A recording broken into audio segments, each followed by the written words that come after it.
Bonsoir à tous et bienvenue pour ce nouvel épisode du Forum du Parti de la France.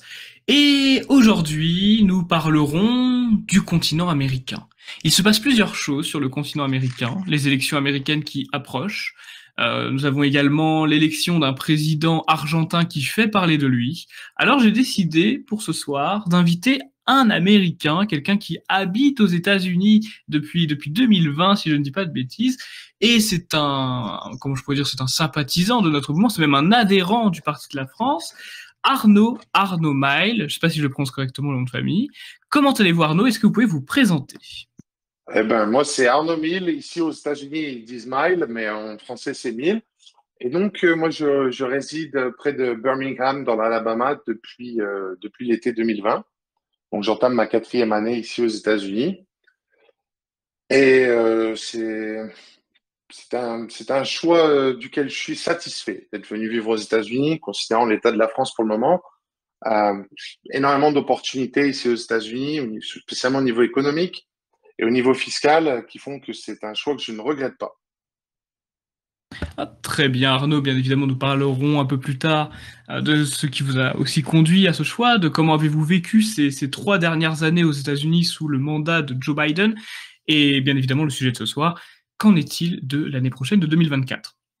Et j'ai avec moi également Maxime Morlon. Bonsoir Maxime, vous êtes responsable du Parti de la France dans les Vosges et membre du bureau politique. Comment allez-vous Maxime? Salut Alex, bonsoir à tous nos auditeurs, ça va très bien. Justement, c'est très bien qu'on puisse parler justement de ce qui se passe aux États-Unis parce que je pense que d'ici 1er janvier, on va beaucoup parler de ça justement avec les élections qui arrivent, quoi.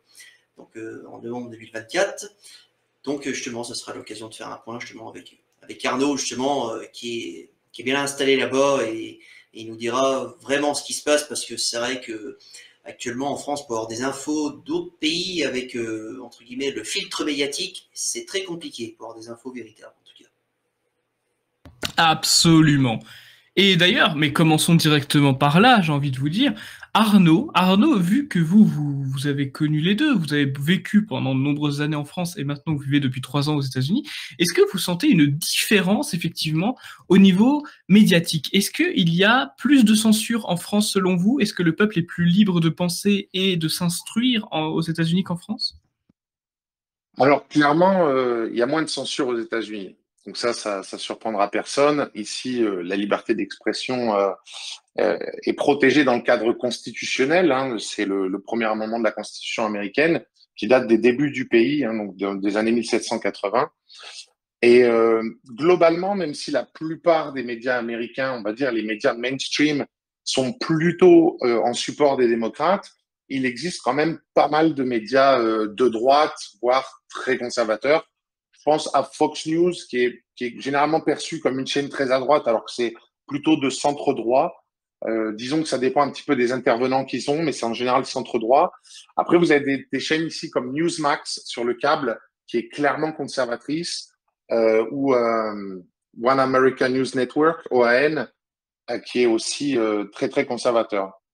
Et donc ici, il y a une pluralité d'opinions dans les médias qui est beaucoup plus grande qu'en France, puisque en France, de ce que je regarde pas la télé, mais je vois sur les réseaux sociaux un petit peu ce qui se passe, je suis la situation, et j'ai l'impression qu'il y a un petit peu que CNews qui est clairement engagé à droite en France, et encore dans une certaine limite, là où aux États-Unis, il y a quand même plusieurs grandes chaînes, et aussi tout le réseau local des chaînes de radio, puisque les chaînes de radio d'information aux États-Unis sont souvent très à droite. Voilà. Merci Arnaud pour ce témoignage. Je reviens à vous dans quelques minutes. Maxime, j'ai envie de dire, vous êtes aussi, tout comme nous, à la recherche de la vérité. Vous êtes tout comme nous également, j'ai envie de dire, assez malin pour outrepasser parfois cette censure française. Comment est-ce que vous faites, Maxime? Quelle est votre méthode personnelle pour accéder à l'information dans un pays aussi censuré que le nôtre? Déjà la première chose c'est déjà d'avoir un VPN sur son PC ou sur son téléphone. Justement pour pouvoir avoir accès justement à l'internet qui est non censuré. En tout cas, vous connectez sur un autre pays qui est plus libre, vous connectez aux États-Unis par exemple, hein. Voilà, après il y a bien d'autres pays aussi. Voilà, faut choisir le bon serveur, c'est important aussi. Donc ça demande quand même certaines connaissances.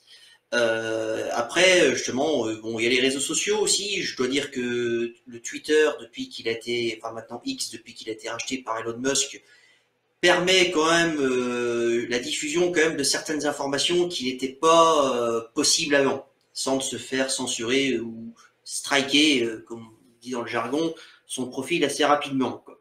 Voilà, bon, d'ailleurs, on voit quand même aujourd'hui une différence notable entre Twitter et Facebook. Voilà, c'est même le jour et la nuit. Moi, aujourd'hui, depuis maintenant quelques mois, je n'utilise quasiment plus Facebook, voilà, pour avoir de l'information ou même en diffuser, quoi, et en partager, quoi. Alors que Twitter, c'est beaucoup plus facile, la plateforme est beaucoup plus intuitive pour faire ça. Puis après, bon, bah, j'ai envie de dire aussi, faut avoir quand même quelques bases en anglais, ça aide aussi. Et puis faire des recherches directement avec des moteurs de recherche, des recherches en anglais, et puis aller sur les médias américains, tout simplement, quoi. Aussi, ça permet également aussi d'écouter les meetings de Donald Trump, hein. C'est très intéressant d'ailleurs d'écouter les meetings de Donald Trump, enfin les rallyes, comme disent les Américains.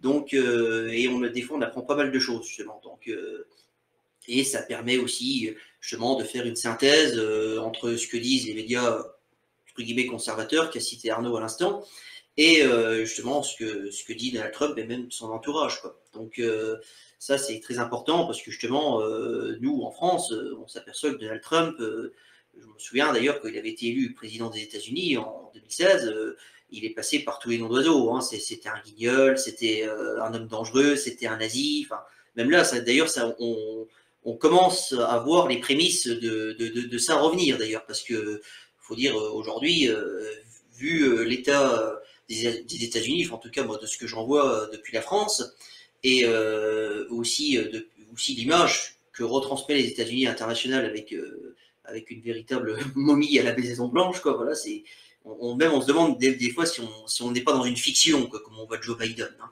C'est à se poser la question. Et donc justement, Donald Trump là apparaît aussi comme l'homme, et d'ailleurs il a un boulevard justement grâce à Joe Biden.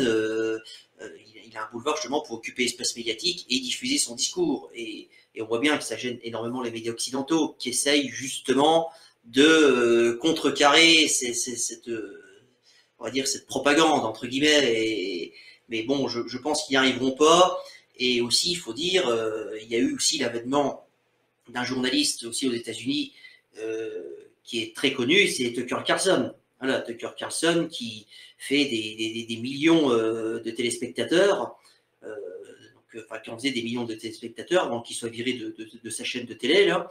Et puis maintenant, qui fait des interviews, et puis il y avait même Musk qui avait même offert aussi une tribune. Voilà, il dit voilà, parce que faire tes émissions sur Twitter en live, on pourra le faire, quoi. Donc ça, c'est important. Voilà, justement en France, on manque de personnes comme Tucker Carlson. Après, bon, même si on les avait, est-ce qu'ils auraient la parole? Est-ce qu'ils ne seraient pas frappés sous le coup par l'Arcom, enfin censurés par l'Arcom, hein, qui est un organisme bolchevique, hein, il faut dire ce qui est. Donc, justement, aujourd'hui, le problème du système médiatique français, qu'il est tenu justement par une poignée de personnes, hein. Ça doit être 4 ou 5 personnes qui tiennent l'ensemble du système médiatico-politique, les revues, les principales revues, les principaux journaux et les principales chaînes de télévision et les chaînes d'information. Bon, là, par contre, il y a quand même une nouveauté qui est quand même qui risque quand même, ça risque quand même de changer dans très peu de temps, c'est justement la vente de BFM. Voilà, on sait tous que BFM en ce moment, enfin son propriétaire Patrick Drahi est très embêté. Voilà, il est très endetté aussi d'ailleurs, et BFM TV est à vendre. Et il sera justement intéressant de voir qui va mettre la main sur cette chaîne. Bon, pour le moment, d'après ce que j'entends, c'est que ça ne se bouscule pas au portillon, hein, et que même l'Élysée fait pression sur certaines personnes, certaines fortunes pour essayer de racheter cette chaîne, pour en garder le contrôle, justement, parce qu'il ne faut pas oublier que Macron, il a été élu grâce à Drahi et à BFM TV. Et donc, je pense que l'Élysée verrait, et notamment, enfin, tout le système en place actuellement, verrait d'un très mauvais œil que BFM tombe entre les mains de gens qui auraient presque nos idées, ou qui auraient des idées de libérer la parole, en tout cas, quoi. Merci Maxime. D'ailleurs, je rappelle que... Ah oui, bien sûr, Arnaud, vous pouvez rebondir sur les propos de Maxime. Oui, je Avant suis de vous assez laisser d'accord. rebondir, je vais juste préciser que Patrick Drahi, je le précise à chaque fois, il a 5 nationalités. Voilà, c'était marocaine, française, israélienne, portugaise et christophienne. Je le rappelle à chaque fois parce que 5 nationalités, ça commence à faire beaucoup. Arnaud, vous avez la parole.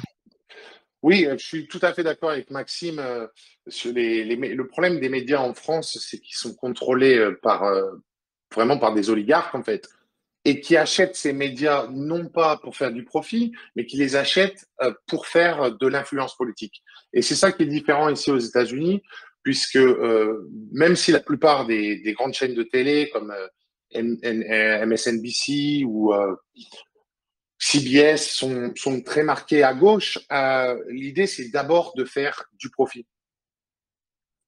Et c'est ce qui est tout à fait différent ici, puisque par exemple, une chaîne comme Fox News, qui se positionne principalement centre-droit, va pas avoir de problème à avoir une sitcom ou une émission qui a un petit peu de centre-gauche ou même un peu de gauche.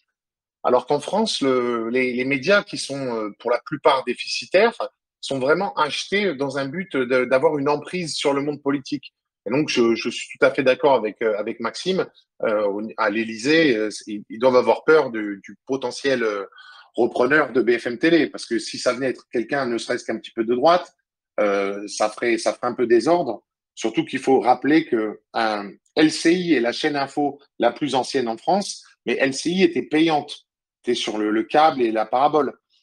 C'est BFM Télé qui a démocratisé la chaîne d'information en continu en France avec la TNT, il me semble, vers 2004 ou 2005. Donc, s'il y a un rachat de BFM Télé par des gens hostiles à la Macronie, ça serait quand même assez gênant pour eux, hein, clairement. Et d'ailleurs, je crois que l'État français, vous savez, l'État français, ils aiment bien encourager les entreprises qui font du profit, non, c'est faux. L'État français vient de verser 20 millions d'euros de subventions à la presse papier. C'est-à-dire que pendant que les entreprises, les petites entreprises qui, elles, sont rentables et innovantes, crèvent la dalle, eh ben, on donne de l'argent pour pas que des médias à la presse papier qui ne sont pas du tout rentables puissent survivre. Voilà, c'est Justement, ma précision. Alex, je me permets de rebondir à ce que tu dis là sur ces fameuses subventions que qu'octroie l'État à certains journaux en particulier, notamment nos amis de Libération qui nous aiment tant, nous les nationalistes, ils nous pondent des magnifiques articles de temps à autre d'ailleurs, hein, où on a l'occasion quand même de bien rigoler hein, avec toutes les conneries qu'ils racontent. Hein, big up à eux, soit dit en passant. Moi, ce que je veux dire par là, ces subventions-là, justement, ça, c'est la preuve ultime que tous ces médias sont contrôlés et qui doivent aller dans le sens du système en place, du gouvernement en place, parce que tout simplement, si demain, admettons on va prendre le cas du journal du dimanche justement qui a changé de ligne politique récemment hein, avec Geoffroy Lejeune, j'aimerais observer, faire un comparatif. Bon ça, il faudra peut-être attendre peut-être l'année prochaine, je sais pas, voir combien ils vont toucher de subventions en 2024 et faire un comparatif avec ce qu'ils touchaient avant sur l'ancienne ligne. Ce serait intéressant de voir justement, et ça nous donnerait peut-être un indicateur justement sur que ces subventions, tout simplement, c'est du copinage. C'est un achat, un achat politique, d'une opinion politique pour une propagande, justement. Et de toute façon, aujourd'hui, on le voit bien, hein, BFM, comme je le disais tout à l'heure, c'est eux qui ont propulsé Macron. Hein, Drahi, d'ailleurs, avait justement, s'en est jamais caché, hein, qu'il avait fait monter Macron médiatiquement. Avant, on a eu aussi Bolloré, hein, qui avait fait monter Sarkozy également, hein, donc par divers biais, hein, en mettant la main sur différents médias. Donc c'est pas nouveau et c'est ça le gros problème de la France et c'est aussi pour ça aujourd'hui, et d'ailleurs les enquêtes d'opinion, les sondages le disent, c'est qu'il y a de moins en moins de Français qui regardent la télévision, enfin, en tout cas chez les jeunes, en tout cas ceux qui ont la trentaine et même encore moins quand ton âge par exemple, Alexandre, les jeunes ne regardent quasiment plus la télé aujourd'hui. Ça c'est un fait. Les gens se réinforment de plus en plus sur Internet par divers sites ou des médias, on va dire, artisanaux, hein, des petits médias qui font des conférences sur YouTube essentiellement. On a nos amis de TV Liberté aussi, hein. Bon, même si on aimerait bien qu'ils invitent notre président un peu plus souvent. Mais voilà, aujourd'hui, on est à l'ère des médias libres. Voilà, des médias qui ne sont pas subventionnés, des médias aussi qui sont financés par leurs téléspectateurs, leurs auditeurs, par leurs lecteurs. Et ça, c'est une nouveauté. C'est en train d'émerger un petit peu partout dans le monde. Il n'y a pas qu'en France, aux États-Unis aussi beaucoup. Et puis, bon, les réseaux sociaux, forcément, Twitter qui permet aussi de faire des lives, des lives audio essentiellement, comme on fait nous là à cette heure-ci sur Telegram. Et ça change beaucoup de choses. Voilà. En tout cas, aujourd'hui, ce que je constate, c'est que la télévision, les journaux, les grands journaux écrits, il n'y a plus que les boomers qui disent ça. Voilà, c'est même d'ailleurs, aujourd'hui, un journal comme Libération, s'il ne touchait pas ces 5-6 millions d'euros de subventions annuelles, c'est peut-être plus ou un petit peu moins, je n'ai plus les chiffres en tête, et Libération aurait fait faillite depuis longtemps.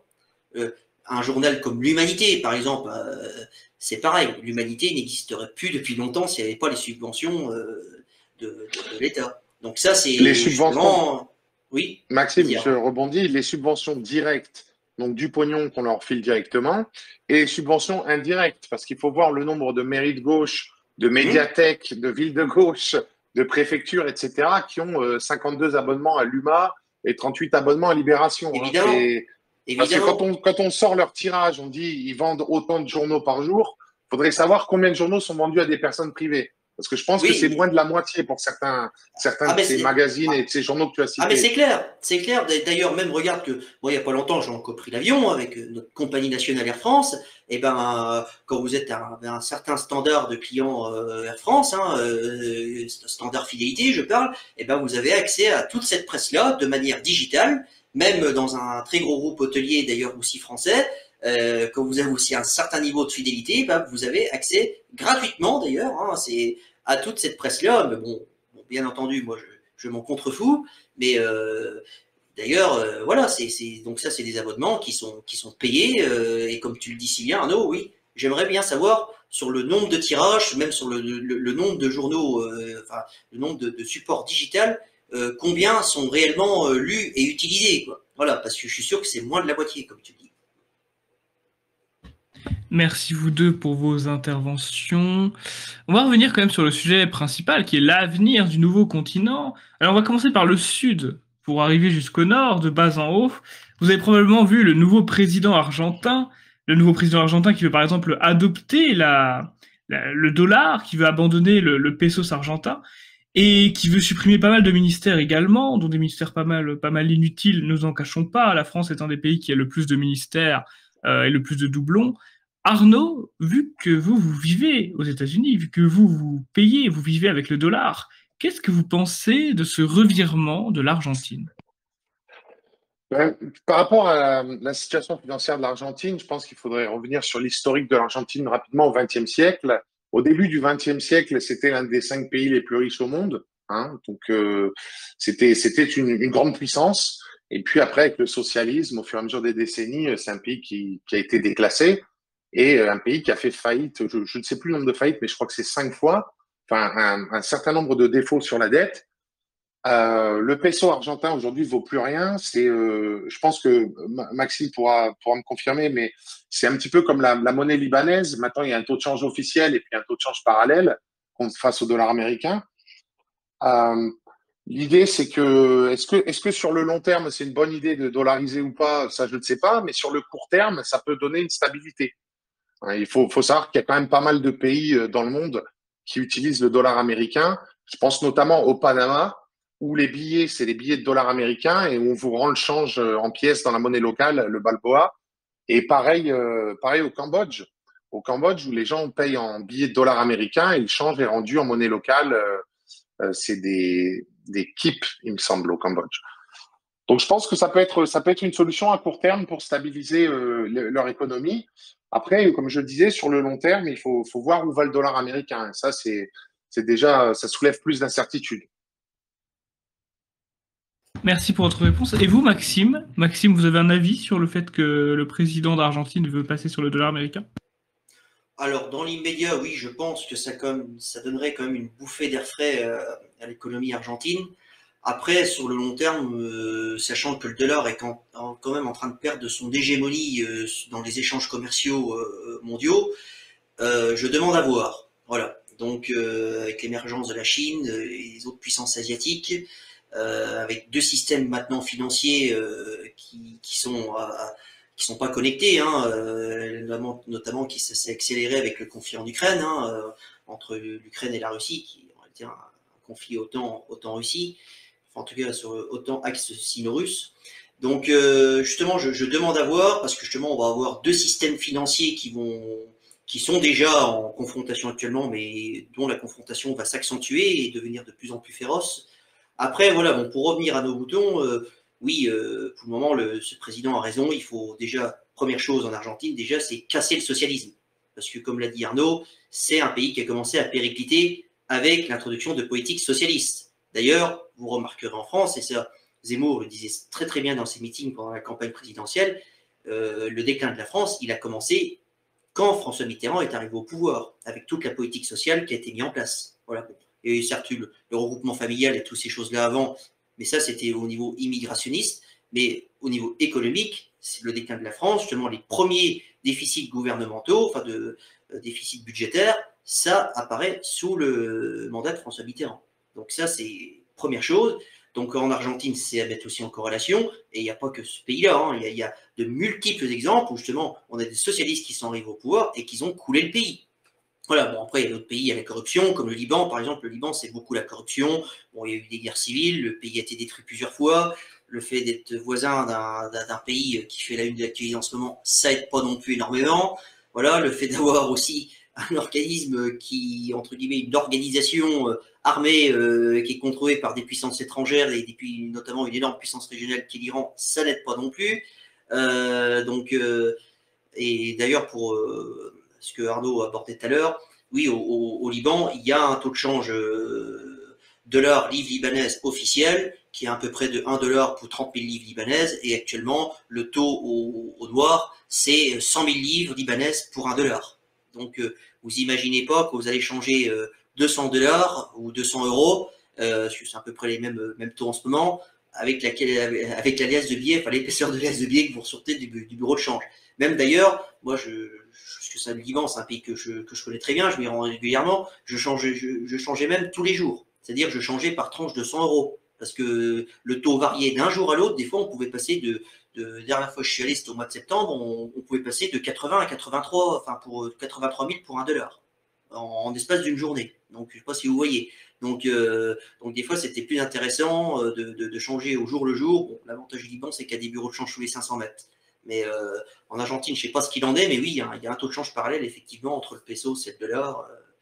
Et ça, forcément, c'est sûr que pour contrôler l'État et pour avoir aussi établir une souveraineté, c'est très très compliqué parce que de toute façon, on sait très bien qu'aujourd'hui, un État qui n'a pas contrôle de sa monnaie, il n'est pas souverain, tout simplement. Vous savez que du coup, ça peut viser la France, cette remarque. Évidemment, justement, Oui. Pourquoi aujourd'hui la France est aussi dans une situation économique très compliquée, c'est parce que, certes, l'euro, c'est pas une monnaie, en tout cas la valeur de l'euro aujourd'hui, n'est pas adaptée à notre économie. Voilà, l'euro, c'est une monnaie qui a été adaptée à l'économie allemande au départ et qui a été indexée sur le mark allemand. Et donc forcément, comme on était un pays industriel comme la France, qui exporte beaucoup, bah c'est pas très bon d'avoir une monnaie forte. Tout à fait. En plus, dans le cadre de la France, on n'a pas les mêmes exportations que l'Allemagne, puisque les exportations françaises restent quand même relativement en concurrence au niveau mondial. Hein, le TGV, maintenant, c'est une technologie qui est maîtrisée sur à peu près tous les continents. Il y a des concurrents en Europe, mais il y a aussi les concurrents coréens, japonais, chinois. Là où les berlines de luxe allemandes, on va dire la Mercedes Classe S et la BMW Série 7, ça reste quand même dans un cadre où il y a très peu de concurrence. Pareil pour les machines-outils allemandes. Il faut savoir que la plupart des exportations de l'Allemagne, c'est énormément de machines-outils. Hein, quand vous allez dans les parkings souterrains des grandes villes dans le monde entier, les machines sont toujours faites par une boîte allemande qui s'appelle Team. Voilà, et ça ils ont très peu de concurrence. Donc le fait d'avoir une monnaie forte pour l'Allemagne, il n'y a pas de souci. Pour la France, effectivement, si on avait une monnaie qui était dévaluée au moins de 20 ou 30%, on s'en sortirait mieux, puisque même la monnaie forte empêche le tourisme de masse. On aurait beaucoup plus de touristes si on avait une monnaie un peu plus faible. D'ailleurs, j'en prends pour exemple ce qui s'est passé avec le Brexit. où la livre sterling a perdu 10 à 12% dans les premières semaines du Brexit, et ça a relancé le tourisme comme jamais au Royaume-Uni. Puisque maintenant, il y a beaucoup d'Européens qui vont passer un week-end à Londres, là où avant, c'était un petit peu prohibitif.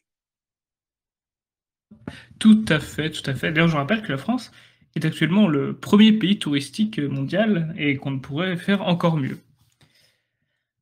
Allons un peu plus au nord maintenant. On va parler évidemment des États-Unis. Ah, petit mot quand même sur le président de l'Argentine. On a parlé beaucoup de l'aspect économique, mais vous ne nous avez pas parlé, je ne sais pas, par exemple, de ses valeurs, des valeurs qu'il promeut. Il a effectivement une ligne assez conservatrice. Est-ce que c'est représentatif de la mentalité argentine selon vous? Ça, j'en ai aucune idée. Ce que je sais, c'est qu'il a été élu quand même avec un très large score. Donc, c'est peut-être une vague de dégagisme en Argentine où les gens se sont dit, tiens, ce mec, il est nouveau, il est prof d'économie, il peut pas être pire que les socialistes qu'il y avait avant. Je pense qu'il y a possiblement énormément de dégagisme dans son élection. Par contre, je voulais revenir sur un fait que tu mentionnais, Alexandre, c'est qu'il veut supprimer énormément de ministères. Et peut-être certains d'entre vous ont vu la vidéo où il est devant un tableau blanc avec des petites vignettes avec tous les ministères. Il prend le ministère, oh, ministère de l'écologie, ça dégage. Ministère de l'égalité, ça dégage. Ministère de ceci, ça dégage. Je pense que c'est... alors bien sûr, ça a fait beaucoup rigoler cette vidéo, puisqu'il est... le gars est très excentrique, mais sur le fond, revenons sur la situation de l'Argentine qui a une vingtaine de ministères. La Suisse n'a que 7 ministères. Il y a 7 membres de gouvernement en Suisse. La Suisse semble tourner convenablement. Donc, on peut se demander si c'est pas un bon exemple que Javier Milei nous donne, justement, en disant, voilà, il y a des ministères, ministère de la culture, ministère de ceci, ministère de cela, ça sert à rien, ça dégage. Je veux dire, je vais prendre l'exemple des États-Unis. Les États-Unis sont quand même une grande puissance culturelle, hein, ne serait-ce que via Hollywood, au niveau du monde du cinéma, Broadway, au niveau de tout ce qui est comédie musicale, etc. Grande puissance aussi au niveau des écrivains, énormément de grands écrivains américains, ou du moins d'écrivains qui vendent énormément aux États-Unis et à l'étranger, et il n'y a pas de ministère de la culture aux États-Unis. Donc aux États-Unis, toutes ces activités culturelles sont financées sur fonds privés. Et ça, on peut faire le parallèle aussi dans ce cas-là avec la France, où le ministère de la Culture s'occupe en partie du patrimoine, mais s'occupe aussi de financer 250 films par an que personne ne va voir. Hein. Maintenant, finance des youtubeurs qui sont pas vraiment de notre bord d'ailleurs. Est-ce que là, il n'y aurait pas matière à réduire le gaspillage en fermant le ministère de la Culture et en le remplaçant par une agence de protection du patrimoine qui serait chargée de financer les rénovations des églises, des châteaux, des cathédrales, des monuments historiques, en fait. Voilà. Oui, c'est intéressant. Je savais même pas qu'il n'y avait pas de culture, de ministre de la culture, pardon, aux États-Unis. J'aurais dû effectivement Oui, regarder aux les États-Unis, ministères qu'il y a. le nombre de ministères aux États-Unis a augmenté ces 5 dernières décennies, mais en fait, jusqu'à dans les années 50, c'était le même ministère pour éducation et santé. Et après, c'est Jimmy Carter en 79 qui a séparé et créé le ministère de l'Éducation.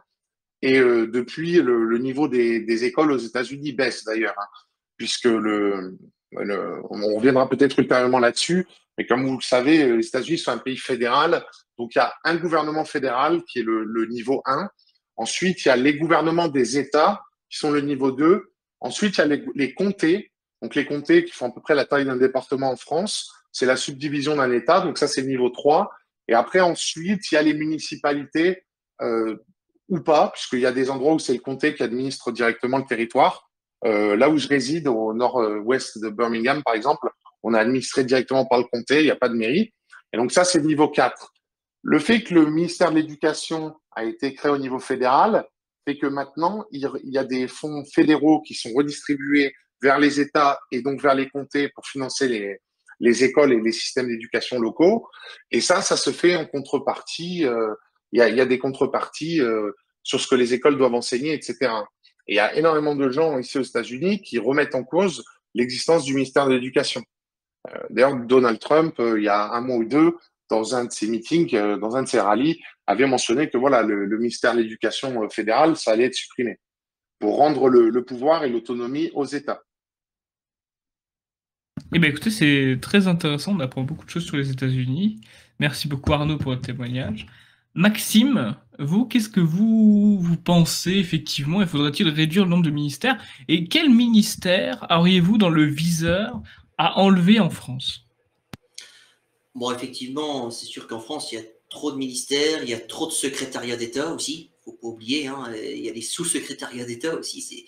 On peut pas savoir le nombre d'administrations qu'il y a. C'est pour ça qu'aujourd'hui, la France a des déficits budgétaires colossaux.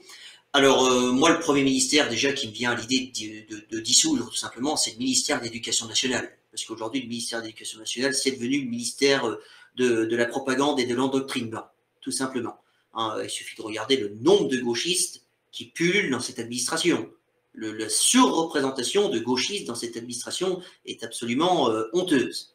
Hein, il n'y a aucune pluralité. Hein, et c'est pas aussi le nombre d'anecdotes qui manquent sur des profs qui enseignent leur opinion aussi dans ce ministère et qui le font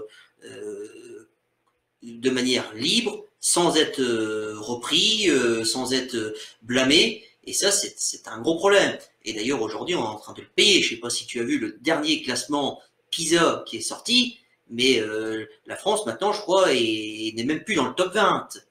C'est un truc de malade. Hein. Donc, comment voulez-vous, aujourd'hui, redresser un pays, pérenniser aussi un outil industriel que la France avait jadis, il y a encore 25 ou 30 ans, hein, avec des ingénieurs qui sortaient des grandes écoles et qui étaient parmi les meilleurs au monde. Hein, et c'est comme ça que la France est devenue une puissance incontournable après la Seconde Guerre mondiale, hein, qu'on a créé l'industrie nucléaire, qu'on a pu créer notre propre politique de dissuasion nucléaire, que la France a pu construire ses propres avions de guerre et même initier aussi le projet Airbus, hein, parce que le projet Airbus à la base c'est un projet français, Ariane c'est pareil, c'est un projet français à la base, avant que ça soit englobé dans un gloubi-boulga européen.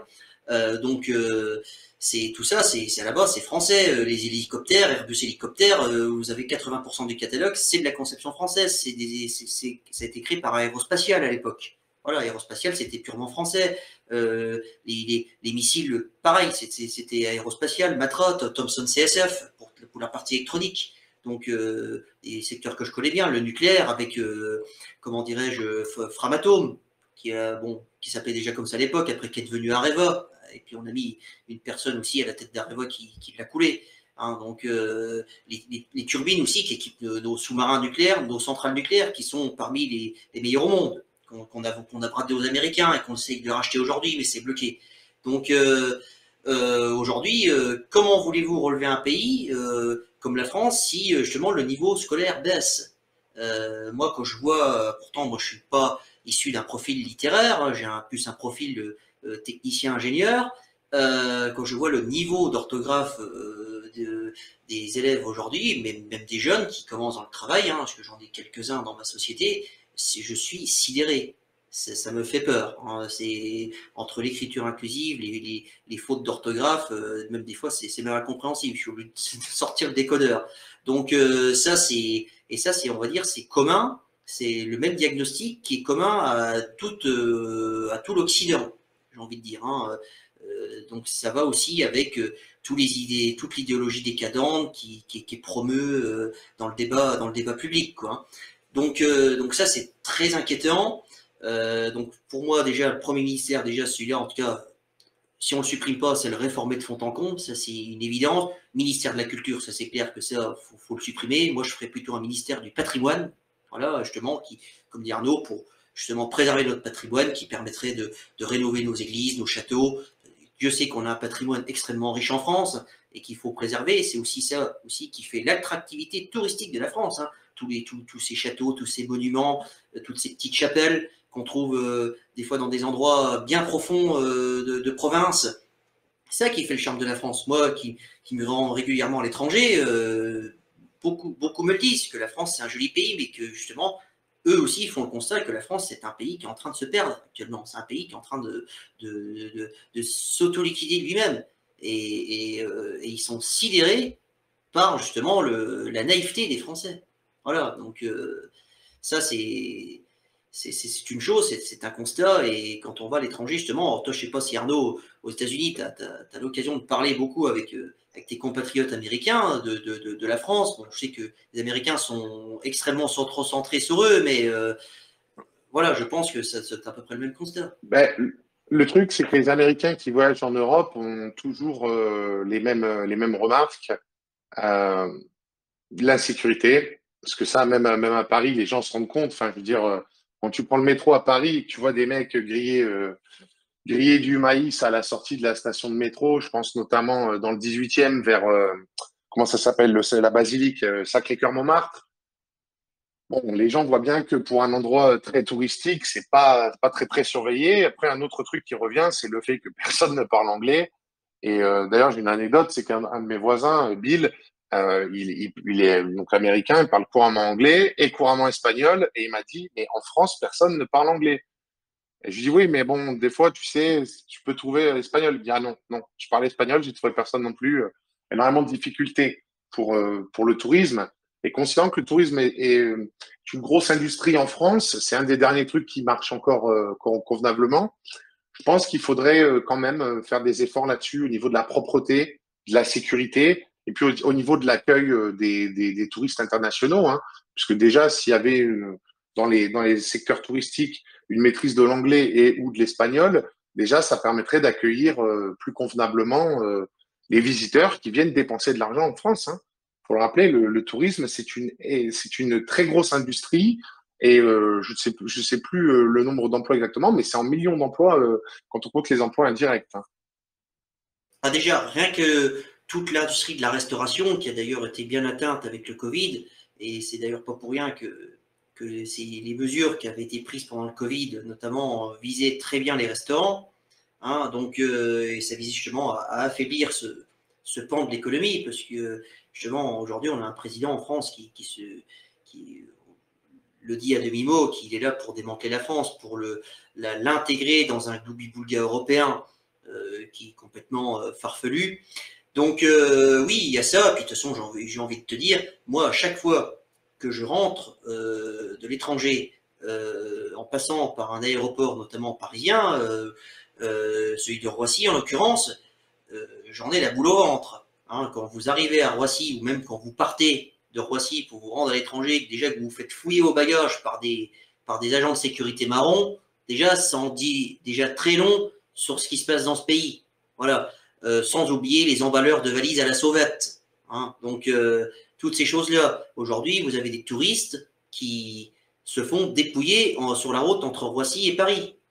Hein, les mecs qui arrivent en scooter, ils pètent la vitre du taxi et ils volent les sacs Vuitton, de toutes les objets de luxe, notamment. Ça vise beaucoup de touristes chinois, en l'occurrence. Donc, et ça, justement, la France est en train d'en payer les conséquences. Hein. Aujourd'hui, l'insécurité qui règne à Paris, la saleté aussi. Hein.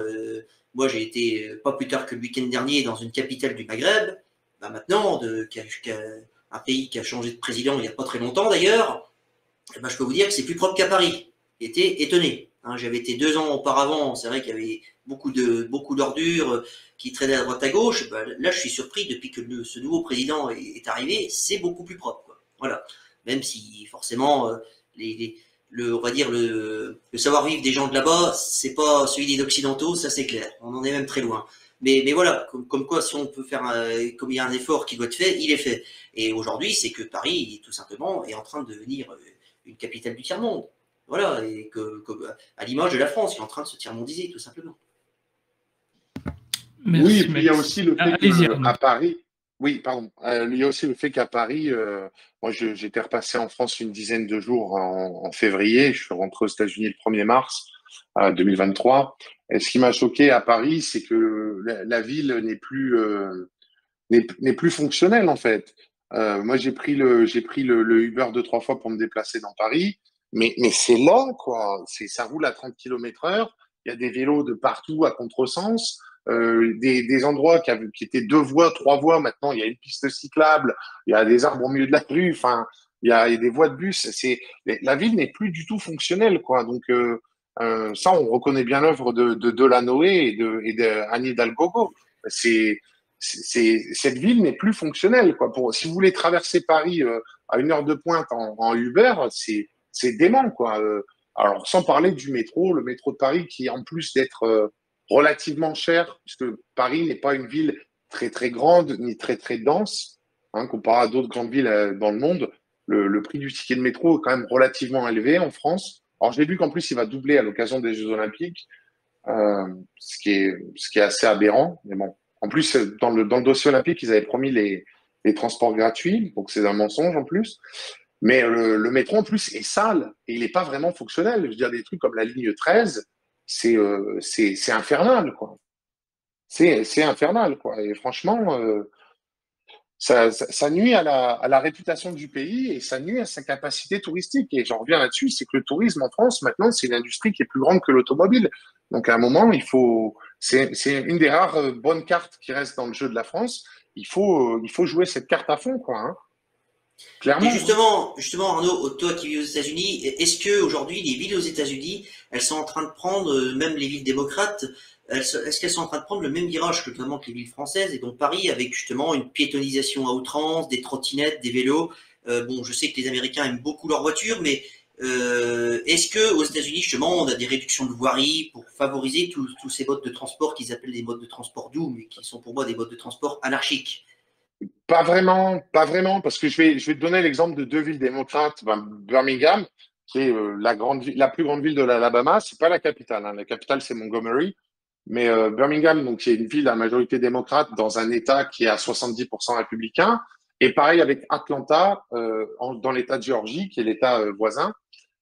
À Atlanta, sur les périphériques, ils ont mis une voie HOV, c'est pour les véhicules en fait où il y a plusieurs personnes à bord.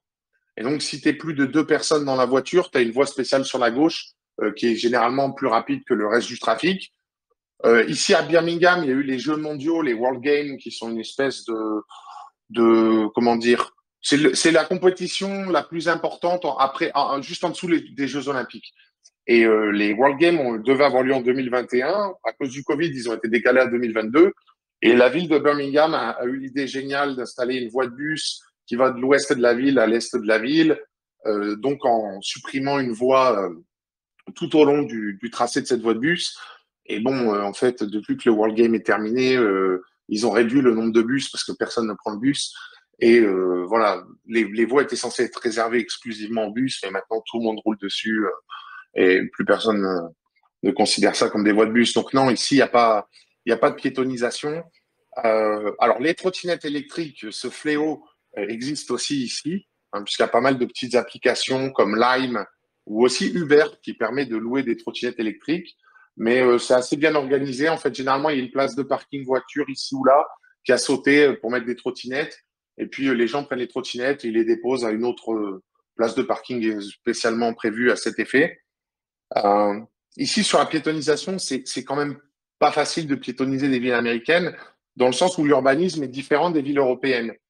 Par exemple, à Paris, les gens habitent dans Paris ou en proche banlieue et vont travailler dans, par exemple, la Défense, qui est le grand quartier d'affaires, qui se trouve en dehors de la ville.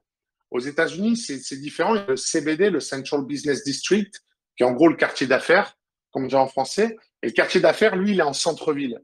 Par exemple, à Birmingham, la partie nord du centre-ville, c'est le quartier d'affaires avec les grandes tours. Par exemple, la banque Region, qui a son quartier général, des sociétés comme Lending, qui ont leur quartier général là, donc des grands immeubles. Et la partie sud du centre-ville, c'est l'université de l'Alabama à Birmingham, qui fait à peu près un quart du centre-ville. Le campus, il fait une centaine de pâtés de maisons. Et les gens vivent en dehors, dans les suburbs, c'est-à-dire littéralement les banlieues. Donc, c'est pas du tout le même urbanisme qu'en France. Ici, les gens habitent facilement 20, 30 miles, c'est-à-dire 30, 50 kilomètres du centre-ville et vont travailler en centre-ville. D'où l'importance ici des voitures. Il y a très peu de transports en commun. On a 2, 3 lignes de bus. Il n'y a pas de train ici, ni de métro à Birmingham. Donc, les gens sont tributaires de leur voiture. Et même dans des villes comme New York, Los Angeles, par exemple, San Francisco, c'est la même chose, je suppose. C'est à peu près le même mode de fonctionnement. Je suis jamais allé personnellement en Californie, mais quand on voit des images de Los Angeles ou de San Francisco, c'est toujours des très larges autoroutes. Pareil au Texas, je suis déjà allé à Houston, où c'est assez courant de voir des périphériques en centre-ville qui font 6 voies de chaque côté, quoi. Ouais, Donc d'accord. c'est Oui, bon, pas, je vois ça. pas De les toute mêmes façon, échelles ici. ouais, oui, de toute façon, après, faut dire le Moyen-Orient, c'est un petit peu comme le Moyen-Orient, Dubaï, c'est tout, c'est un peu préconstruit sur le même modèle, je pense. Voilà, c'est bon. Moi, c'est pareil, je suis allé qu'une fois aux États-Unis il y a très très longtemps, donc j'ai très peu de souvenirs d'ailleurs. Donc, j'ai un membre de ma famille qui bossait pour Michelin d'ailleurs là-bas, en Caroline du Sud.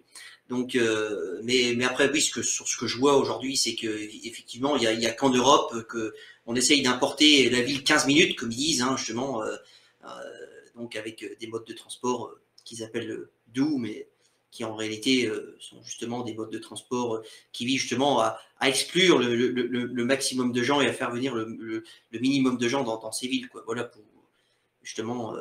Et je rebondis sur ce que tu disais, Max. À Paris, c'est très vrai avec cette histoire de vignette là qu'il faut coller, la vignette, je sais plus comment ça s'appelle, avec des numéros là, 1, 2, 3, 4, 5, et où au fur et à mesure des années, ils Critère. réduisent les. Oui, Voilà, le les critère. critères. Donc le Et critère aujourd'hui, voilà, et même, c'est en vigueur dans je crois, 10-12 métropoles françaises, donc dont les principales, Paris, Lyon, Marseille. Et justement, ça va viser justement, là, je crois qu'à partir de 2025, je crois qu'il y aura plus que les critères à partir de 3 qui pourront, enfin de 1 à 3 qui pourront rentrer dans Paris. Enfin, mais c'est un vrai problème. c'est un C'est vrai un vrai problème, problème parce justement. Ouais. que, en plus, je ne sais même pas si c'est vraiment une mesure qui est écologique. Moi, je vois d'abord ça comme une mesure antisociale qui vise à discriminer les gens les plus modestes. Parce que Évidemment. si on prend par exemple le cas d'un Scénic DTI 1998, bon, ça pollue pas énormément, c'est pas des grosses cylindrées. Et ça, je suppose que tu peux plus rentrer dans Paris avec. Alors que si tu achètes le dernier Range Rover HSE turbo diesel, là, il n'y a pas de souci. Donc ça pose un vrai problème d'équité en fait entre ceux qui ont les moyens d'acheter un véhicule récent et ceux qui n'ont pas les moyens. Même si le véhicule ancien pollue moins que le véhicule récent. Aussi, il y a ça, mais puis aujourd'hui aussi, ça, le fait d'acheter des gros véhicules, si tu payes, mettons, je sais pas, 15-20 000 € de malus écologique, parce qu'on a ça aussi en France, hein, donc c'est un barème qui est défini aux émissions de CO2.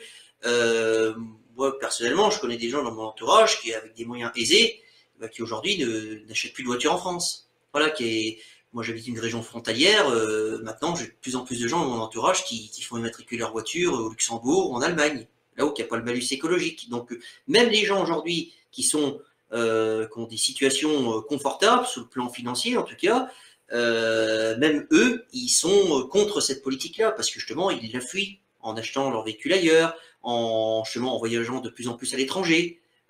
Pour mon cas, c'est pareil aussi. Moi, maintenant, aller passer un week-end à Paris, ça me tente pas plus que ça. Je préfère prendre un avion et aller dans un pays étranger, à 2-3 heures de vol de la France, par exemple, quoi. Merci beaucoup, messieurs. Revenons quand même aux États-Unis. Alors, on parlait de l'insécurité qu'il y avait en France. J'aurais aimé savoir, Arnaud, qu'en est-il de cette question de l'insécurité aux États-Unis? Est-ce que nous avons des problèmes similaires entre nos deux continents? Euh, je je pense pas. Alors d'abord, je voudrais revenir sur un cliché qui est qu'aux États-Unis, la société est globalement plus violente qu'en France. Statistiquement, c'est vrai, mais il y a une mise en contexte des chiffres. Il faut mettre les chiffres en contexte. En fait, ce qui se passe aux États-Unis, c'est que le taux d'homicide est plus élevé qu'en France, ça c'est clair. Mais aux États-Unis, où? C'est ça la vraie question. Par exemple, je prends l'agglomération de Birmingham, donc que je connais bien, qui est une agglomération d'un peu plus d'1 million d'habitants, qui s'étend sur 3 comtés. Il y a deux, trois quartiers, deux, trois endroits. Je pense notamment à Bessemer, Midfield, des endroits comme ça, où il y a quasiment un mort par semaine, en fait. Voilà. C'est des endroits qui sont assez dangereux et qui, dans les classements des municipalités aux États-Unis où il y a le plus de crimes, c'est des endroits où il y a énormément de crimes. Mais c'est dû à des activités qui ont lieu dans ces endroits, des activités de trafic, etc. Vous voyagez 10 minutes en voiture à partir de ces endroits-là, et vous pouvez être dans des endroits où il n'y a pas eu un cambriolage depuis 15 ans et pas eu un meurtre depuis 15-20 ans. Donc, en fait, aux États-Unis, je dirais que la différence avec la France, c'est qu'en France, il y a peut-être globalement moins d'homicides qu'aux États-Unis. Par contre, c'est partout et en fait, personne n'est à l'abri. Alors qu'ici, aux États-Unis, enfin, moi, je vois dans l'Alabama, il y a quelques quartiers de Birmingham qui sont à éviter, clairement, mais le reste de la ville est très, très sûr.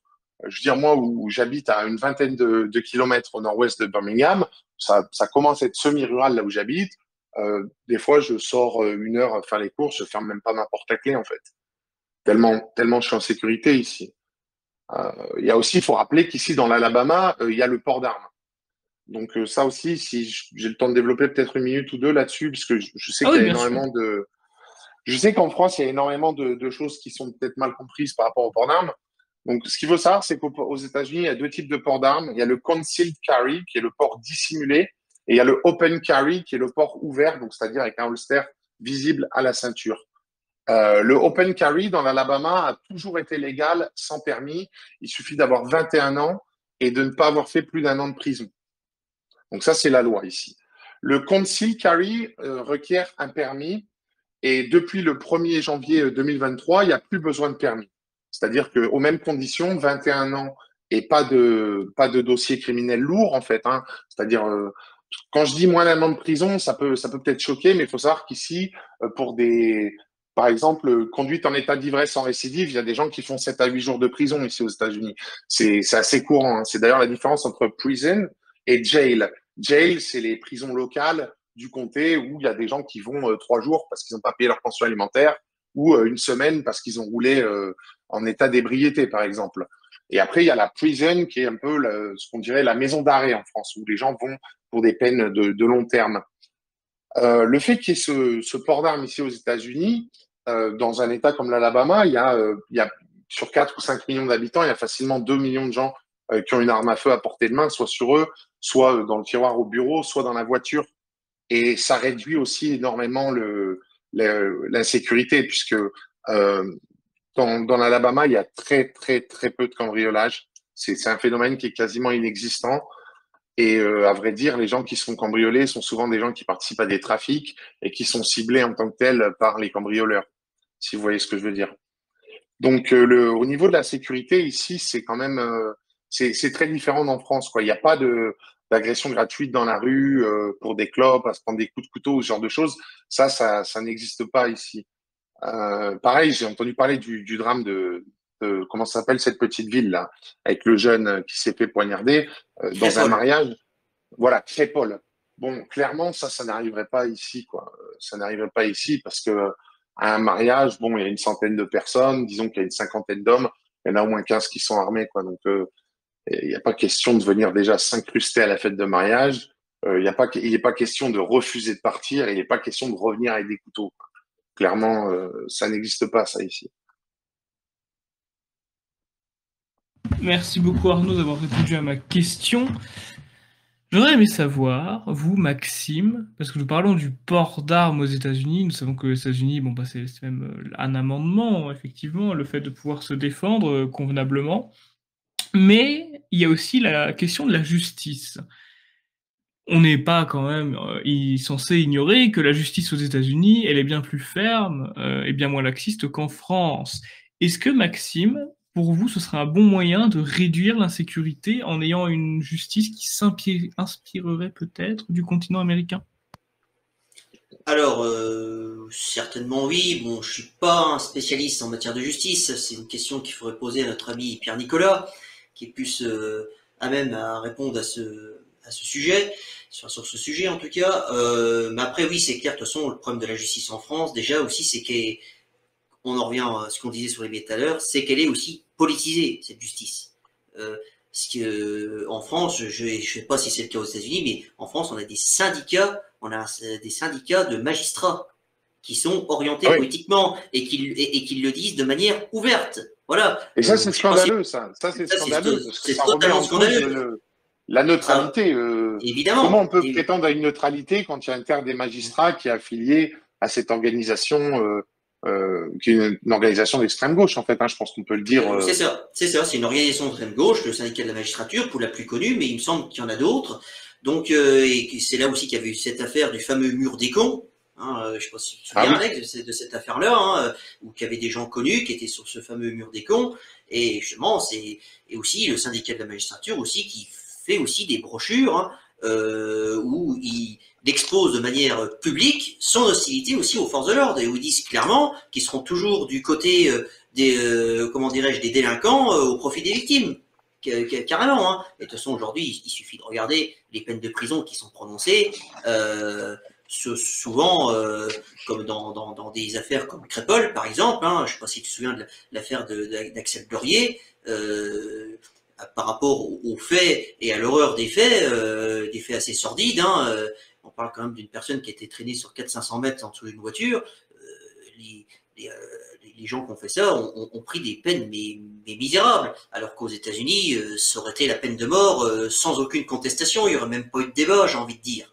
Donc, oui, alors là-dessus, en fait, je pense qu'aux États-Unis aussi, un point qui est très important, c'est, dans la plupart des États, puisqu'encore une fois, hein, comme c'est fédéral, d'un État à l'autre, ça peut changer, mais c'est le fait que les district attorneys, donc c'est-à-dire les procureurs de district, soient élus par les gens. Et ils sont élus sur un programme. Et ça, c'est très important d'avoir les procureurs qui sont élus sur un programme. Parce que par exemple, quand une ville a certains problèmes, il suffit de voter pour un nouveau procureur pour que tout de suite ça change. Et ça permet aussi d'adapter la loi, d'avoir une application de la loi qui est différente en fonction des endroits. Je vais vous donner un exemple tout simple. Si par exemple on a une ville où il y a une propension de gens qui fument du crack dans la rue assez importante et qu'on a en même temps des gens ici et là qui fument du cannabis. On peut avoir un procureur qui est élu et qui dit moi les gars qui fument du cannabis c'est pas ma priorité, tous les efforts vont être mis sur le crack. Par exemple. Et c'est ce qui se passe dans certaines villes. Alors ça dépend du vote des gens. Bien sûr, en Californie, vous avez vu peut-être à San Francisco, maintenant, les gens qui volent moins de $900 sont plus poursuivis puisque le procureur a décidé de plus poursuivre. Il y a tellement de criminalité, ils sont débordés. Mais je pense que c'est très important, ça, le fait d'avoir le procureur qui est, puisque le procureur est là pour représenter le peuple, en fait. Ça me paraît bien qu'il ait un ancrage comme ça démocratique et qu'il soit élu. Et c'est pareil ici aussi avec les chefs de police et les shérifs. Donc le shérif, c'est la police du comté. Donc c'est la police du comté, c'est lui qui gère la sécurité des tribunaux, qui gère la sécurité des prisons locales, hein, les fameuses jails dont j'ai parlé précédemment pour les très courtes peines, et qui gère aussi la sécurité dans tout le comté, à part dans les endroits où il y a une police municipale qui est constituée. Les polices municipales, généralement, le chef est élu ou alors il est nommé directement par le maire. Et ça aussi, je pense que cette décentralisation et cette démocratie locale, en fait, c'est un élément très important. Parce que si vous êtes dans un endroit qui est très conservateur, comme là où j'habite, les gens votent pour la tolérance zéro. Par contre, à contrario, on dira, sur l'autoroute, la limite de vitesse ici, c'est 70 miles de l'heure, donc 110 km/h. Les excès de vitesse de moins de 15-20 km/h sont pas du tout sanctionnés. C'est-à-dire qu'il peut y avoir une voiture de flic sur le bord de la route, ils sont pas là pour ça. Pourquoi? Parce que il y a eu des consignes qui ont été données par le shérif élu et aussi par le procureur élu que les petits excès de vitesse, on poursuit pas, on laisse faire. Voilà. Parce que c'est pas là, c'est pas ce qui est important en fait pour les gens. Et ça, je pense que c'est très important d'avoir cet ancrage. Parce qu'en France, ça changerait énormément de choses en fait. Hein. Si les procureurs étaient élus et devaient répondre devant les citoyens de leur politique et de leur pratique, on aurait quand même des différences. Et je donnerai un dernier exemple. Les plus anciens parmi nous se rappelleront de l'affaire Strauss-Kahn avec Dominique Strauss-Kahn à New York. Pourquoi le procureur Cyrus Vance de New York avait été très dur avec Dominique Strauss-Kahn, très très dur. C'est-à-dire, on le fait arrêter, on le fout au trou, il va à Rikers Island, qui est la prison vraiment de haute sécurité de New York, là où c'est les gangs, etc. Pourquoi il y a eu la photo avec les agents de police du NYPD où il est menotté, il est parasé, etc. Parce que le procureur, il voulait faire un exemple et dire à ses concitoyens, vous voyez, vous êtes riche, vous êtes pauvre, vous êtes un milliardaire étranger qui est ancien directeur du FMI, ici on s'en fout. La justice, elle passera pour tout le monde et ça sera la même pour tout le monde. Et je pense que c'est un bon message, ça. Parce que quand le procureur doit répondre de ses actions et de ses politiques auprès des concitoyens, eh ben, c'est pas les mêmes jugements qu'on a en fait. Effectivement, de toute façon, aux États-Unis, l'avantage de l'élection des procureurs, c'est qu'ils doivent aussi rendre des comptes au peuple. Or qu'en France, c'est pas du tout le cas. Aujourd'hui, un procureur qui donne des réquisitions selon ce qu'il pense, même si on trouve ça bien scandaleux, enfin ce qu'on veut, il n'a aucun compte à rendre à personne. Les juges, c'est la même chose. Donc ça, c'est absolument pas normal. Et donc, pour en revenir à la question de tout à l'heure d'Alex, hein, il demandait quel ministère il faudrait supprimer. C'est clair que le ministère de la Justice en France, il y a besoin d'un bon coup de lessive. C'est même plus que ça, même j'ai l'impression, là, je crois qu'il faut passer même un coup d'acide, carrément. Hein, il faut faire table rase. Il faut complètement réformer le système. Déjà, quand tu vois qui est le ministre de la Justice aujourd'hui en France, c'est scandaleux. Qui s'est fait connaître dans l'affaire d'Outreau, hein, donc qui a fait que dans l'affaire d'Outreau aujourd'hui, on a des enfants violés, mais plus de violeurs. C'est quand même paradoxal, voilà. Donc à partir de là, moi je comprends. Aujourd'hui, c'est pareil. Ça, les enquêtes d'opinion le prouvent aussi en France. Les Français ont de moins en moins confiance à la justice. Et c'est tout à fait normal. Aujourd'hui, on a une justice à deux vitesses. On prend une justice qui est impitoyable avec les Français comme moi, par exemple, hein, ou comme toi, Alex, hein, qui pourrait l'être, en mettant... Alors là, par contre, là, ils vont appliquer la loi stricto sensu. Et puis, par contre, pour les gens issus de l'immigration qui ont un cas judiciaire long comme le bras, on leur trouve des circonstances atténuantes. Et puis, pour la plupart, même s'ils sont condamnés à des peines de prison, et ben derrière, on a des juges d'application des peines complètement zélés qui les libèrent bien avant la fin de leur peine. Voilà. Aussi avec des avocats aussi qui défendent ces gens-là, même des fois des avocats qui sont payés par le contribuable. C'est ça aussi, c'est scandaleux. Moi, je suis désolé, aujourd'hui, il y a un mec qui a pas les moyens de se payer un avocat, et ben c'est tout, il se défend tout seul. Moi personnellement, aujourd'hui, si j'avais un procès qui m'était intenté, bah, j'ai pas le droit à l'aide juridictionnelle parce que je suis à des niveaux de revenus justement où je peux pas prétendre à cette aide juridictionnelle. Et moi aujourd'hui, je trouve que c'est pas normal qu'on aide les gens, surtout quand ils sont dans des positions ils sont comment dirais-je, ils sont on va dire accusés. Disons qu'en fait, ce qu'il faudrait, c'est que ça soit comme aux États-Unis. Si aux États-Unis, tu choisis de ne pas nommer ton propre avocat et de payer ton propre avocat, tu as un commis d'office, mais ça, c'est valable pour tout le monde. Alors qu'en France, forcément, tout est jugé sur les conditions de revenus, etc. Voilà. Et évidemment, il y a certaines personnes qui ont des bons revenus, mais qui ne font pas de feuille d'impôt, et forcément, eux vont être éligibles à l'aide juridictionnelle. C'est pas la façon dont le système français fonctionne ne me paraît pas très sérieuse. Après, pour rebondir aussi sur le fait qu'en France, on n'a pas un pouvoir judiciaire, mais une autorité judiciaire. Hein, la Constitution française prévoit qu'il y a le pouvoir exécutif, législatif et l'autorité judiciaire. Pourquoi l'autorité judiciaire, elle est soumise au pouvoir exécutif? Généralement, la séparation des pouvoirs, c'est avoir un pouvoir judiciaire qui est indépendant, comme il y a ici aux États-Unis, avec une vraie hiérarchie des ordres juridictionnels. Parce que d'ailleurs, en France, si par exemple, Maxime, tu me fais un procès, c'est un procès civil. Si tu fais un procès à l'État, ça passe devant un tribunal administratif. Comment expliquer cette dichotomie entre le droit civil et le droit administratif? Pourquoi l'État a ses propres tribunaux pour les matières qui sont liées à l'administration? Ici, aux États-Unis, tout passe devant un tribunal civil. Et puis après, au fur et à mesure, il y a les appels, ça monte d'une cour à l'autre. Et puis à la fin, ça termine à la Cour suprême. Voilà. Alors qu'en France, les citoyens peuvent pas aller jusqu'à la plus haute juridiction. Le Conseil, la Cour suprême française, en fait, c'est le Conseil constitutionnel. Et tu peux pas remonter un recours toi-même jusqu'à ce niveau-là. Donc, il y a un vrai problème dans l'organisation de la justice française de par la Constitution de la Ve République, je pense. Franchement. Effectivement, le débat est intéressant. Je vais revenir quand même sur... je vais pas revenir, d'ailleurs, je vais l'amorcer, ce sujet. Nous avons parlé de X, de Musk, etc. Je rappelle que Elon Musk était conseiller de Donald Trump. Et oui, les élections américaines arrivent, chers amis. Maxime Morlon, vous avez fait partie des premières personnes en France à avoir soutenu Donald Trump, en compagnie notamment de Pierre-Nicolas Nupes, qui est également un membre du bureau politique du Parti de la France. Arnaud, vous êtes directement sur place aux États-Unis. Vous êtes également, je crois, un soutien de Donald Trump. Ah oui. Est-ce que vous avez de bons espoirs qu'il puisse reprendre le pouvoir, qu'il puisse reprendre la présidence? Bah, écoutez, c'est simple, hein, regardons les derniers sondages. Donc, je vais sur le site internet realclearpolitics.com, qui est un site de référence aux États-Unis qui regroupe tous les sondages politiques. Et là, je regarde les derniers sondages en date. Par exemple, le lundi 4 décembre, sondage TIP, Trump 41, Biden 39. Voilà, donc données gagnants. Et en fait, la plupart des derniers sondages, hein, jeudi 30 novembre, sondage Harris, Trump 52, Biden 48. Voilà, Trump est en tête dans l'immense majorité des sondages et généralement de manière confortable. Donc aussi au niveau de la primaire des Républicains, je ne sais pas si Alex, si on a un petit peu le temps de parler des élections primaires ici. Si, allez-y.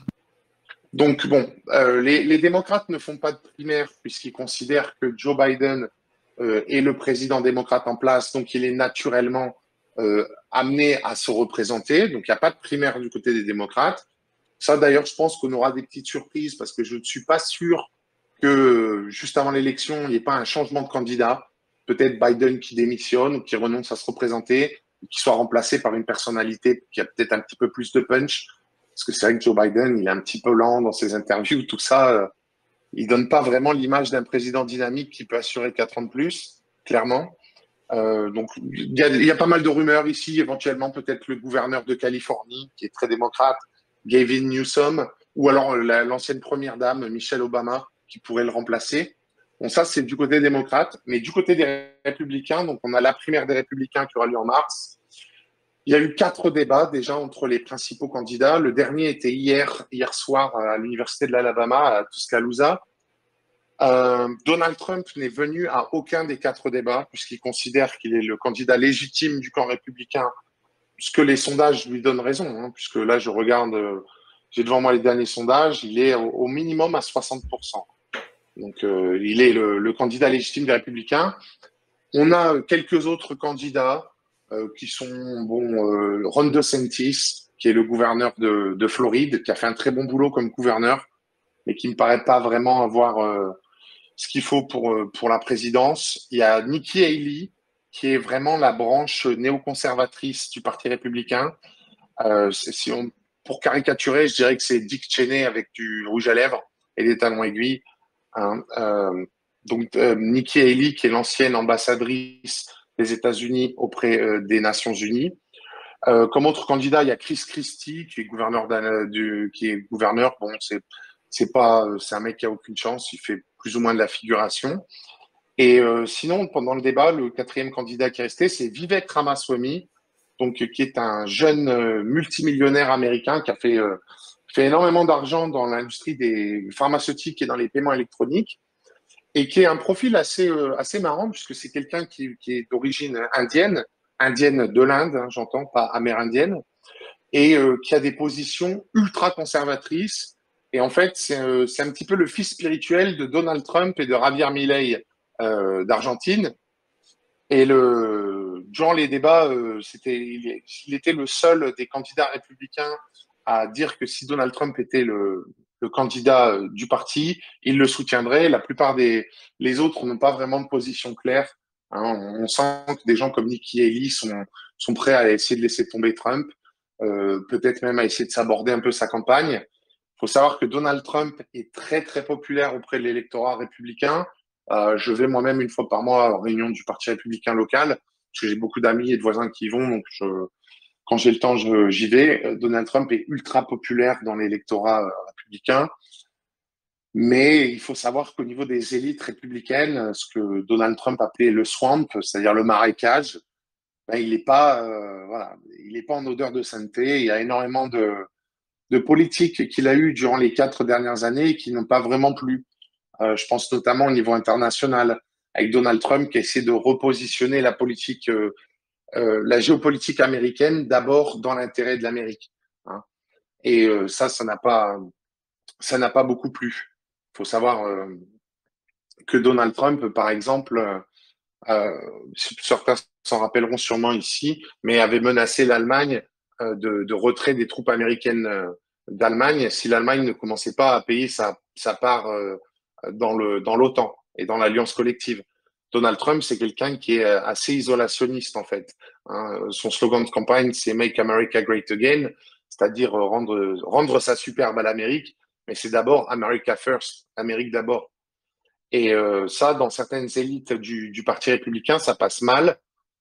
Donc, pour conclure, je dirais que Donald Trump va probablement être le candidat du Parti républicain. Je vois pas ce qui pourrait l'en empêcher.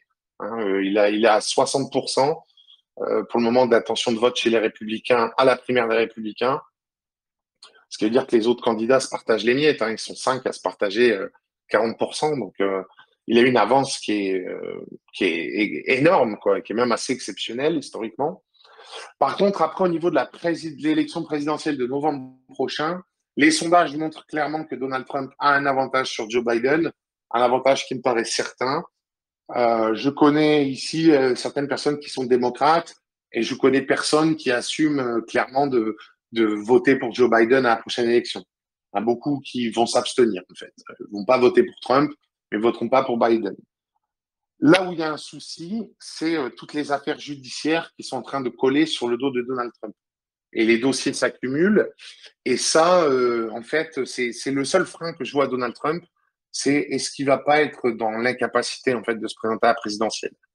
Je pense qu'il y a une faible chance que ça arrive quand même. Voilà.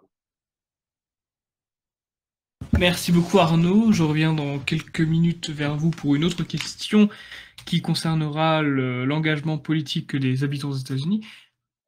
Maxime, vous, qu'est-ce que vous pensez de tout cela? Est-ce que Joe Biden va être renversé par Donald Trump aux prochaines élections? Bon, déjà, la question qu'il faut poser, est-ce que c'est pas plutôt les marionnettistes de Joe Biden qui vont être renversés? Parce que franchement, ce président, enfin, si on peut appeler ça comme ça, j'ai pas l'impression qu'il est président des États-Unis. En tout cas, à chaque fois qu'on a pu voir Joe Biden dans les sommets internationaux, en train de dormir notamment, ou complètement hors course, ou même hors sujet, dans sa façon de parler et de se comporter aussi, ça a quand même bien égratigné l'image des États-Unis ces 3 dernières années, en tout cas depuis qu'il était à la Maison Blanche. Oui, de toute façon, le retour de Donald Trump est plus que souhaitable pour les États-Unis et aussi, j'ai envie de dire, pour la géopolitique mondiale, quoi. Voilà, c'est-à-dire aussi pour mettre un frein à l'escalade militaire qui se déroule en ce moment, hein, que ce soit en Ukraine, en Israël et aussi peut-être à Taïwan. Donc Donald Trump, lui, avait quand même stoppé tout ça. Il faut quand même le rappeler que les 4 ans qu'il a été à la Maison Blanche, il n'y a pas eu de guerre. Il n'a absolument pas fait de guerre. Hein. Il y a eu des petits, on va dire des petits événements, notamment bombardement de la Syrie, et l'histoire aussi du drone américain abattu en mer d'Oman, il me semble, par les Iraniens, mais ça n'a jamais été plus loin, quoi. Voilà. Bon, peut-être l'assassinat de Qassem Soleimani, qui est peut-être à mettre à son actif, mais on n'a jamais eu de conflit de grande envergure. C'est-à-dire, si on avait eu Trump à la Maison-Blanche, je pense que le conflit en Ukraine, il n'aurait pas eu lieu. Voilà. Trump, je sais qu'il y a des canaux avec Poutine, avec les Russes, les Chinois. Je pense que ce conflit, ce problème ukrainien se serait réglé à la table des négociations, je pense. Voilà. Et après, pour rebondir à ce que disait Arnaud tout à l'heure sur les élites républicaines qui sont contre Trump, bah oui, effectivement, le problème de Trump aussi, c'est les élites républicaines dans son parti qui sont plus avec des idées assez néoconservatrices, si j'ai envie de dire, et qui sont contre lui, parce que justement, les néocons aux États-Unis, qui sont pour la plupart des mondialistes, veulent justement imposer la politique américaine partout dans le monde. Alors que Trump, lui, il veut stopper tout ça, pour justement remettre tous les budgets, notamment les milliards de dollars qui ont été dépensés dans des guerres inutiles aujourd'hui, hein, de soi-disant de remodelage du Moyen-Orient, un projet qui est un échec total aujourd'hui. Hein. Donc Trump justement veut remettre tout cet argent-là qui est balancé dans la machine de guerre américaine, justement au profit de la politique intérieure américaine. Et il me semble que, Arnaud, tu me confirmeras, mais c'est que les États-Unis en ont bien besoin. Il me semble que les infrastructures, notamment routières aux États-Unis sont dans un état lamentable. Les infrastructures aussi ferroviaires, il y a le nombre de déraillements de trains qu'il y a eu ces derniers mois aux États-Unis, voire même ces dernières années, avec des Tout à catastrophes fait. écologiques, hein, des trains de produits chimiques et tout ça et tout. Donc aussi toutes les infrastructures, on va dire civiles, quoi, qui sont dans un piètre état, quoi. Voilà, tout ça à cause parce Et que j'ajouterais, oui, oui, vas-y, je te laisse continuer. vas-y, continue, vas-y. Oui, j'ajouterais que Donald Trump, il a eu affaire aussi au complexe militaro-industriel américain qui est très, très développé, hein, depuis Mmh. depuis la Seconde Guerre mondiale. D'ailleurs, ça avait fait l'objet, durant le discours de fin de mandat du président Eisenhower, où il avait incité le peuple américain à se méfier justement de ce complexe militaro-industriel et bancaire aussi, qui existe. Et Donald Trump avait essayé de réorienter tout ça. Par exemple, avec la création de la Space Force, qui est une nouvelle branche des forces armées, qui est un petit peu similaire à l'armée de l'air, sauf que ça concerne l'espace et le cybernétique. Et le but de ça, aussi le but du nouveau programme spatial pour retourner sur la Lune, là, les missions Artemis, le but de ça, en fait, était de continuer à filer énormément de pognon au complexe militaro-industriel américain, mais en le recentrant justement vers le cybernétique, vers l'espace et moins vers la production d'armements pour la guerre, en fait. C'était aussi, je pense, une des belles stratégies que Donald Trump avait essayé de mettre en place, puisque ici, le complexe militaro-industriel est très puissant.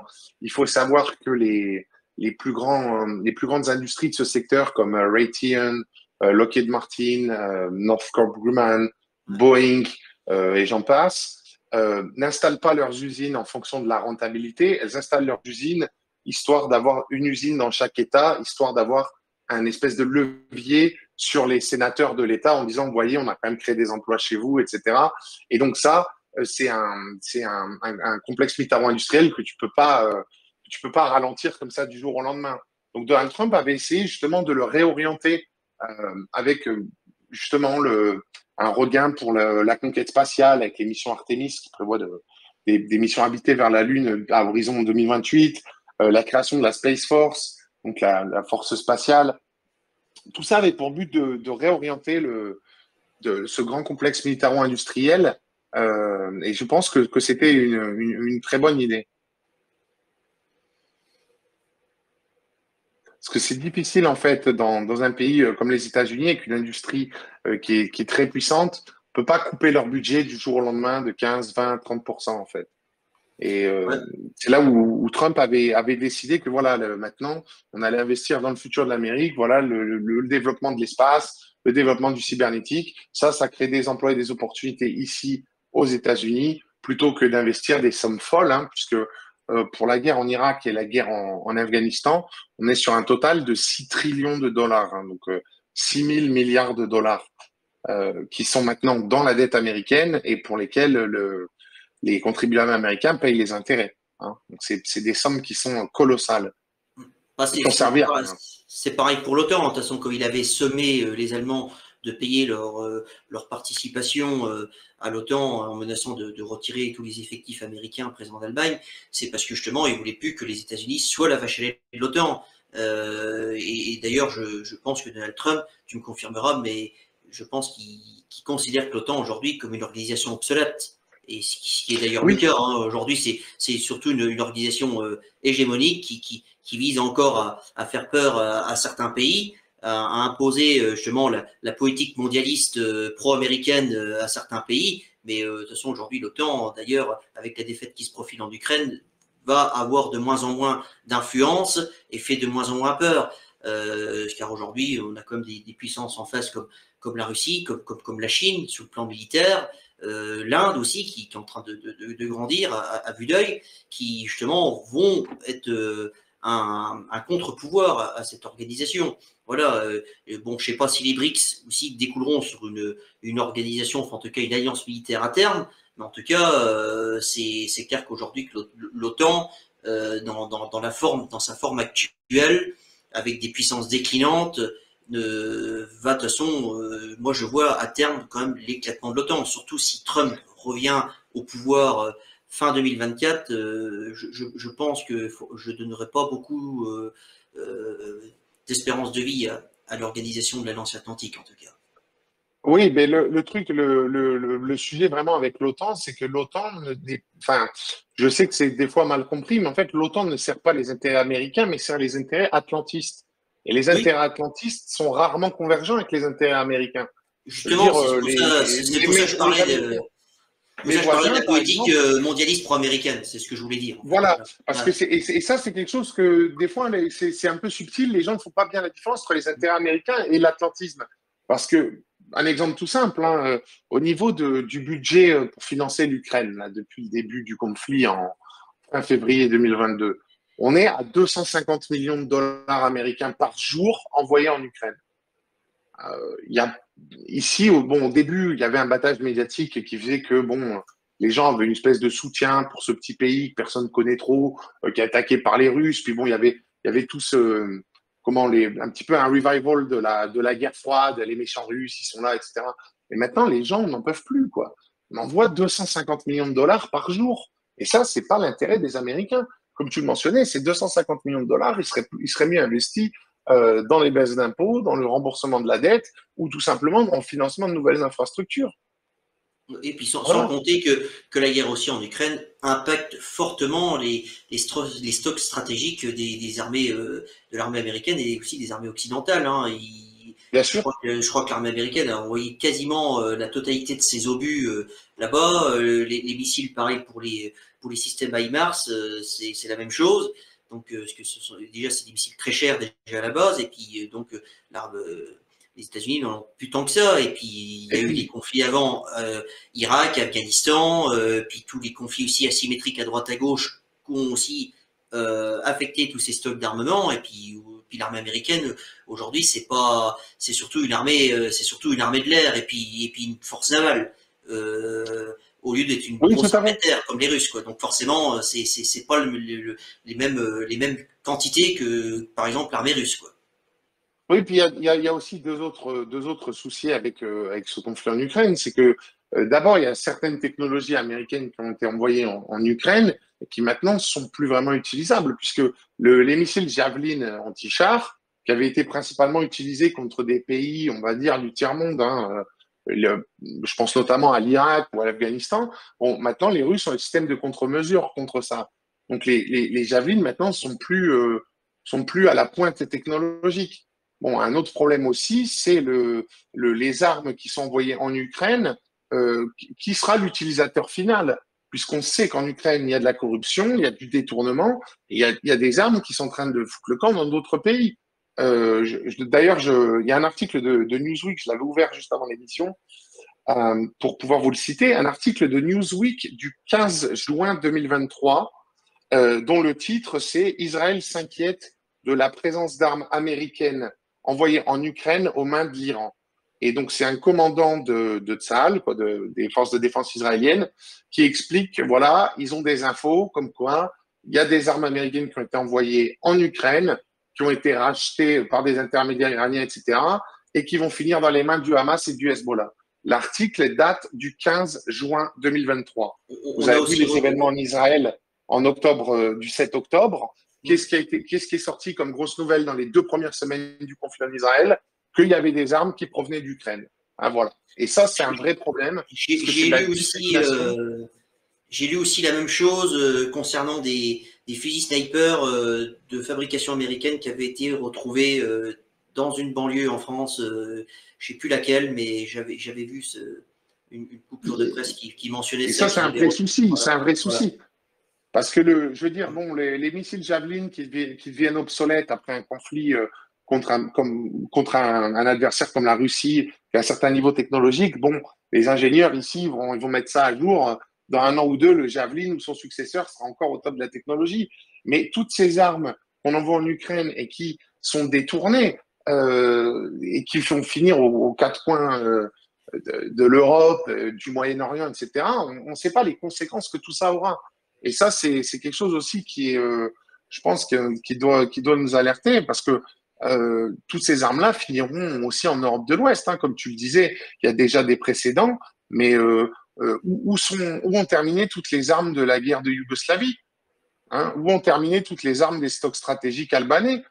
de l'époque du dictateur albanais, là où ils stockaient des armes par centaines de milliers partout dans des bunkers, où tout ça a terminé. Ça a terminé dans les conflits en Afrique, au Moyen-Orient, et ça a aussi terminé dans les mains du grand banditisme en Europe de l'Ouest. Hein. On va pas se le cacher. Hein. C'est clair. Puis aussi le conflit en Syrie qui a absorbé aussi pas mal de ses stocks d'armes aussi, hein, suite aux guerres d'Irak et d'Afghanistan aussi. Hein. Faut oublier aussi ça. Oui, tout à fait.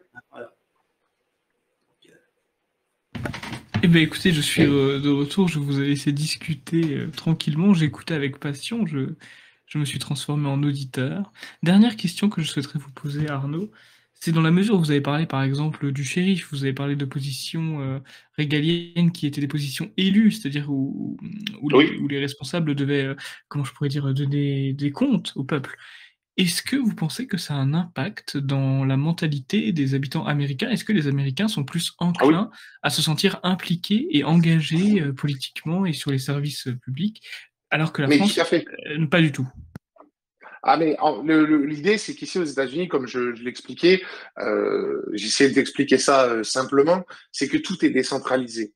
En vérité, c'est l'État local, l'État, l'Alabama, la Californie, l'Illinois, qui décide. La majorité des décisions politiques sont prises au niveau de l'État, ensuite au niveau du comté, et le fédéral est relativement marginal en fait. Il faut savoir que la TVA, par exemple, ici dans l'Alabama, la TVA définie par l'État de l'Alabama est de 4%, et après, les comtés et les villes rajoutent leur taux au-dessus. Donc, par exemple, dans le comté de Jefferson, ici, la ville de Birmingham et les alentours, on est entre 8 et 9% de TVA, parce que tout ça est décidé localement. Au niveau des positions qui sont élues, il faut savoir qu'aux États-Unis, tous les gens qui ont un minimum de légitimité sont élus. Quoi. Le procureur est élu, le maire et tous les membres du conseil municipal sont élus, le conseil du comté est élu, le school board, c'est l'entité, le comité qui dirige les écoles publiques d'un comté. Les gens sont élus. Et c'est souvent pour ça qu'il y a des parents d'élèves qui sont au school board. Donc voilà, ça c'est la société américaine est vraiment très décentralisée et c'est vraiment très démocratique. Vous voyez, ici, il y a énormément de comités de voisinage, ce qu'on appelle des neighborhood watch. C'est des comités de quartier où les gens se réunissent une fois par mois, une fois tous les 2 mois, pour discuter du quartier, organiser, etc., des petits événements. Même ça, c'est des gens qui sont élus. C'est vraiment la légitimité vient de l'élection. Et ça, je pense que c'est une différence majeure avec la France, où en France, tout est centralisé. La police nationale, elle est dirigée depuis la place Beauvau. Et donc, que vous habitez à Ajaccio, à Lens, je suis originaire de Lens, c'est pour ça que je cite Lens, ou dans n'importe quelle autre ville de France, finalement, les décisions remontent à la préfecture locale qui envoie ça au ministère de l'Intérieur. Là où ici, c'est différent.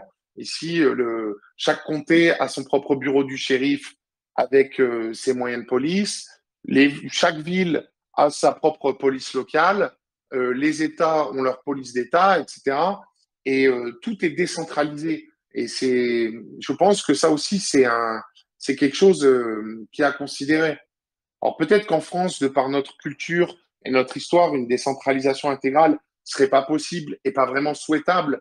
Il y a peut-être des adaptations à faire au système français, parce que le jacobinisme intégral avec l'hypercentralisation, c'est pas, ça ne fonctionne pas en fait. On s'en aperçoit de plus en plus. Eh ben, merci pour votre réponse, c'est intéressant. Ça peut être une piste Le problème de la centralisation en France aussi, c'est que ça concentre aussi le pouvoir que sur une petite poignée de personnes, sur une caste en fait. Alors qu'aux États-Unis, Oui. comme tu nous le décris là, eh ben, le pouvoir il est largement distribué dans les mains de plusieurs, voire même des milliers de personnes. Et donc forcément, pour corrompre et aussi pour mettre tous ces gens-là qui tirent dans le même sens, en faveur peut-être d'intérêts particuliers, si quelqu'un voulait corrompre ce pouvoir-là, c'est beaucoup plus compliqué. Donc, Oui.